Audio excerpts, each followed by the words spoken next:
We're here at CES 2025 in the Razer booth where honestly, I was planning on just passing it over, although every single person has been telling me, you have to go to the Razer booth, they improved their keyboards. Everyone at Razer has been saying, go, go, go.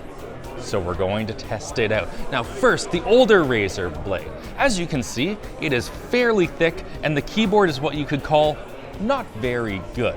Although the new one, they have somehow both made it substantially thinner while also increasing the key travel by 50%. Now let's give this a little test here. Honestly, it is great. Like, hats off, guys. This keyboard is one of the better ones, just period. It is a really great keyboard. I'm going along here. The key consistency is fantastic. If you look, when I press on the corner, it doesn't get all floppy. Before they had a problem where they just kind of move around and make it really hard to tell when exactly you're hitting it, but now that is completely solved. Loads of key travel, and this isn't even a final version of the product. So in a pre-pro version, damn, they have done a really, really good job. Now, the Blade 16 has had a lot going for it for a long time. Now that it doesn't have that laptop ruining keyboard, we can look at the rest of it and just generally be very happy with it. Here we have very solid I/O. We have our power in, 2 USB-A's, USB-C because this is AMD, not Intel, and headphone microphone combo jack. Over on the other side, HDMI 2.1, another Type A, Type C, and a full-size SD card slot. I really like to see that. I know that our camera operator, Andy, also really likes it. One thing that's unchanged from the previous model is the display, but that is not a bad thing. So here we have a 16-inch, 1600p, 240 hertz OLED panel. That just looks freaking fantastic. And with the new power that is inside of it, the chances that you can take full advantage of that display is increased even more. And here we get up to an RTX 5090, which is damn impressive in a laptop of this size, and it will be able to get a TGP of 155 watts. And also we have an AMD Ryzen, oh, I hate these names so much. An AMD Ryzen AI HX 370, up to that, geez. One change to the new model that I honestly don't think I have ever heard of before is that they made the trackpad smaller. I guess on the older version, a lot of people were typing with their hands out like this because of just how darn large the trackpad was, and it wasn't particularly comfy.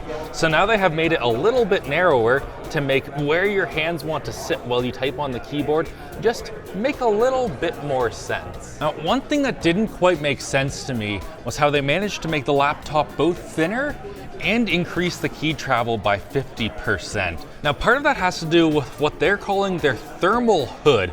Basically, it's a little bit of a cheat to make it seem like it's thinner than it actually is, but at the same time, it's not too bad.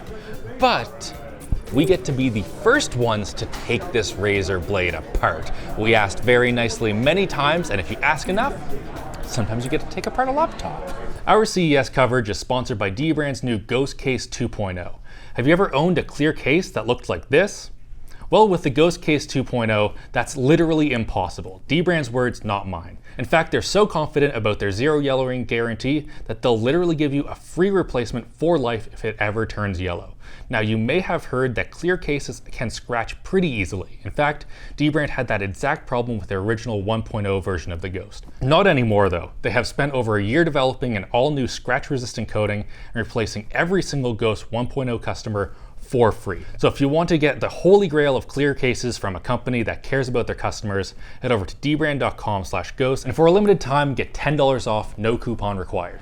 10 T5 screws later, and we are able to get in. In here we have this absolutely massive vapor chamber. They say that it has gone up from 52% coverage of the motherboard to 57%, which is a kind of weird stat, but it works, I guess. We do have 2 SSD slots, which is very nice, although sadly the SODIMM slots are gone on this version. They said that is because of the thinness, and also it allowed them to go up to 8,000 megatransfers per second and get a little bit more performance out of their RAM, so fair enough. And also here we have a nice little Wi-Fi card. It's MediaTek though, so you might want to swap it out, but you can. In here we also have a nice large 90 watt hour battery. We don't have battery life quotes yet, but of course, more efficient Ryzen processor, probably quite a bit more battery life as well. We also get quite a bit more speakers. They have 6 now. Conveniently, the speaker module has fallen out, which allows us to confirm that it is a force canceling driver right here. And you also get 1 tweeter up top, and I imagine THX surround sound. I'd recommend turning that off. We don't have exact pricing or availability, but we do expect it to drop in Q1 of 2025, and they said that the pricing is going to be very aggressive on the entry model and that we will be happy about it. So we'll find out soon if that is true. Maybe you don't want a great big gaming laptop in your backpack though, but you have a great big gaming desktop at your house. How do you take that with you? Well, Razer has a new solution which they call Remote Play. This is in their Razer Cortex software and it isn't a beta, although it's actually based off of Moonlight if you're familiar with it. If you're not, Moonlight is like a remote streaming software that is open source, and although it is very powerful, it is also a huge pain in the ass to use.